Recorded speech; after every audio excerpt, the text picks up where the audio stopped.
శ్రీమాత్రే నమః. శివాయ గురవే నమః. భగవద్బంధువులందరికీ కూడా కార్తీక మాస శుభాకాంక్షలు. కార్తీక పౌర్ణమి ఎప్పుడు అని చాలామంది సందేహం అడుగుతున్నారండి.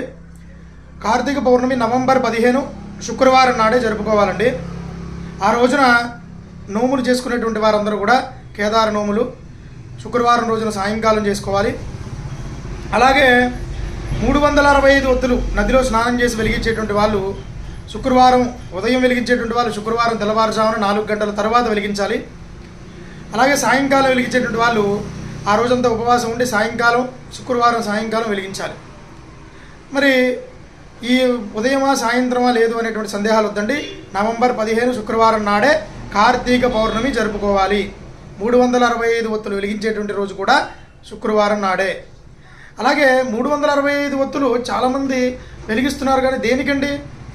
అది దాని వెనుకున్నటువంటి అర్థం ఏంటంటే, ఒక సంవత్సరంలో ఓ 15 రోజులో మనం దీపం పెట్టకపోతే ఆ దోషం పోవడం కోసం, ఆ దోషం అంతా కూడా ఈ 365 వెలిగించడం ద్వారా సంవత్సర కాలం అంతా కూడా దీపారాధన చేసిన ఫలితాన్ని పొందాలి అని ఆ ఈశ్వరుడిని మనం ఈ దీపారాధన చేస్తూ ఉంటాం 365 ఒత్తుల్ని. కానీ అవి యజమాని వెలిగించడానికి ప్రయత్నం చేయండి.